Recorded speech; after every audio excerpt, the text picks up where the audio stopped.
Newton's laws of motion. First law, an object at rest remains at rest, and an object in motion continues its motion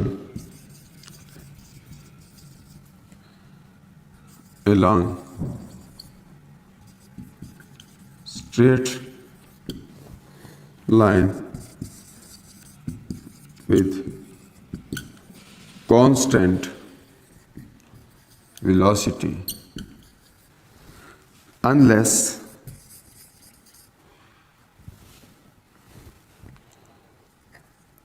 it is acted upon by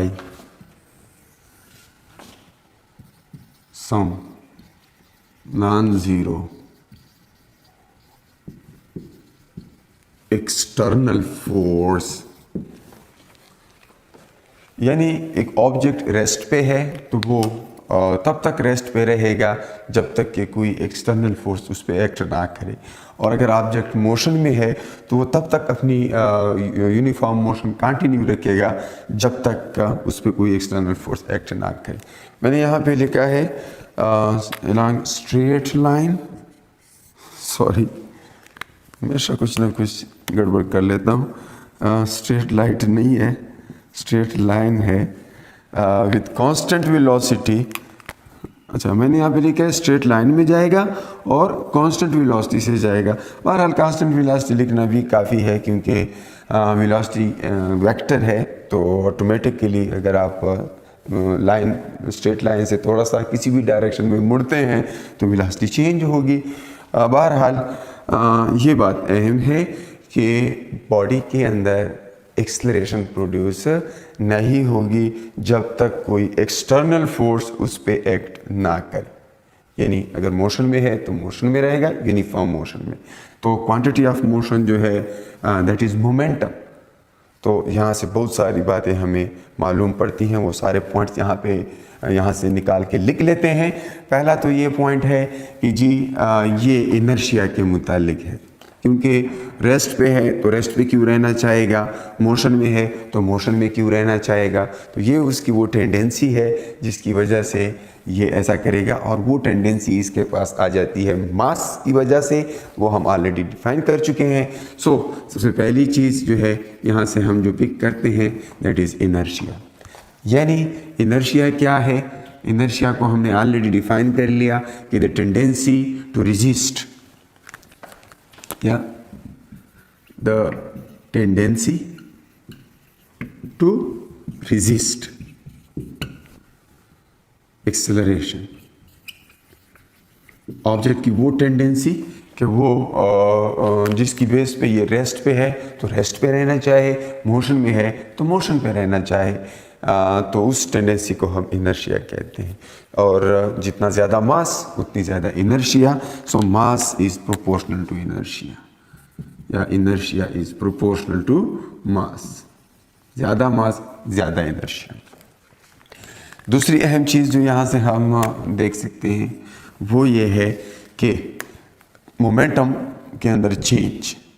so momentum constant रहेगा क्योंकि ये कहता है कि an object at rest remains at rest. तो अगर rest पे है तो उसका मोमेंटम ज़ीरो है, और ज़ीरो होने का मतलब है कि वो कांस्टेंट है क्योंकि टाइम गुजर रहा है, उसमें चेंज नहीं आ रही, तो वो कांस्टेंट है। या फिर अगर वो मोशन में है और स्ट्रेट लाइन में मोशन में है तो मोमेंटम एक वेक्टर है, और स्ट्रेट मूविंग ऑब्जेक्ट का मोमेंटम तब तक कांस्टेंट है जब तक कि उसका मैग्नीट्यूड कांस्टेंट है। तो मोमेंटम में मास है और वेलोसिटी है, तो अगर तो वेलोसिटी में चेंज नहीं आती, वेलोसिटी कांस्टेंट है, मास भी कांस्टेंट है, जैसा कि हमने कहा कि हम नॉन रिलेटिविस्टिक डोमेन में हैं। तो इसका मतलब ये है कि मोमेंटम भी कांस्टेंट है। तो first law of conservation of momentum की स्टेटमेंट भी है in other words. So momentum constant रहेगा, और कब तक कांस्टेंट रहेगा? जब तक फोर्सेस का सम ज़ीरो होगा। तो ये सेकेंड लॉ में ये अहम चीज़ फर्स्ट लॉ में हमारे हाथ लगी। अब तीसरी जो अहम चीज़ यहाँ से हम देख सकते हैं, इक्विलिब्रियम की आपने कंडीशंस पढ़ी थी। आपने कंडीशन ऑफ इक्विलिब्रियम में ये पढ़ा था कि अगर फोर्सेस का सम ज़ीरो होगा तो एक्सेलरेशन ज़ीरो होगी, ऑब्जेक्ट सिस्टम इक्विलिब्रियम में होगा। तो it is first condition of equilibrium. ये भी न्यूटन फर्स्ट लॉ के साथ रिलेटेड है।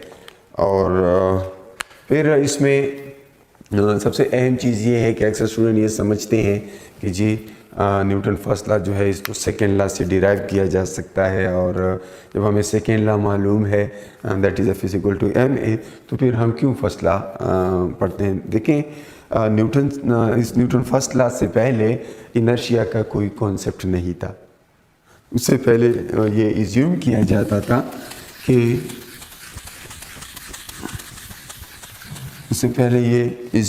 जाता था कि रेस्ट इज नेचुरल स्टेट। ये कब की बात है?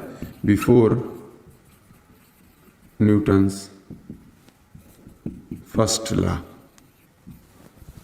तो अगर रेस्ट नेचुरल स्टेट है तो कोई ऑब्जेक्ट, हर ऑब्जेक्ट जो है वो नेचुरली रेस्ट पे होना चाहता है, लेकिन अगर ये चीज़ें मूव कर रही हैं तो कोई unseen agent all the time उनको मूव कर रहा होता है, और जब वो एजेंट रिमूव हो जाता है तो ऑब्जेक्ट्स रुक जाती हैं।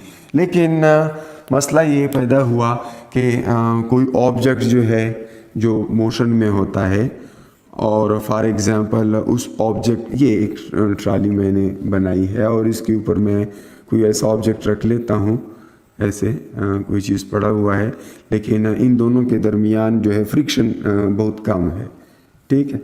और अचानक से सामने रोड पे कोई ऐसे ब्लॉक पड़ा हुआ आ जाता है, तो जब यह ट्राली इस ब्लॉक के साथ टकरा जाती है तो ये तो रुक जाती है, लेकिन ये ऑब्जेक्ट आगे की तरफ मूव करने लगता है। अब सवाल यहाँ पे ये पैदा होता है कि अगर तो इस ऑब्जेक्ट को इस ब्लॉक ने रोक लिया है, ठीक है, ये ऑब्जेक्ट जो है ये क्यों आगे मूव कर रहा है? इसको किसने फोर्स लगाई है? तो अगर इस ऑब्जेक्ट के ऊपर कोई एजेंट नहीं है जो कि इसके ऊपर फोर्स लगा रहा है, तो ये ऑब्जेक्ट कैसे आगे चला जाता है? ये एक अहम सवाल था, और इस बात का सिर्फ एक ही जवाब आप दे सकते हैं कि ये इनर्शिया की वजह से अपनी मोशन कंटिन्यू रखना चाहता है, इसलिए ये आगे की तरफ जाता है, जबकि इस ऑब्जेक्ट की मोशन को इस ब्लॉक ने स्टॉप कर लिया है, ये रुक गया। तो अगर ये फ्रिक्शन इतनी ना हो कि उसको अपने साथ रिटेन रख सके तो ये आगे की तरफ चला जाता है। अब न्यूटन लॉ अगर हम दरमियान से निकाल दें, इनर्शिया की बात यहाँ से रिमूव कर दें, तो हम कैसे कहेंगे कि जी इस ऑब्जेक्ट को कौन मूव कर रहा है? क्योंकि इस ऑब्जेक्ट को मूव करने के लिए तो चलो हम कह देते हैं कि यहाँ पर कोई है जो इसके ऊपर फोर्स लगा रहा है, ठीक है ये, लेकिन उसके ऊपर तो कोई फोर्स नहीं लग रही, वो तो जब आगे की तरफ निकलता है इस वक्त यहाँ पर उसके ऊपर कोई फोर्स नहीं लग रही।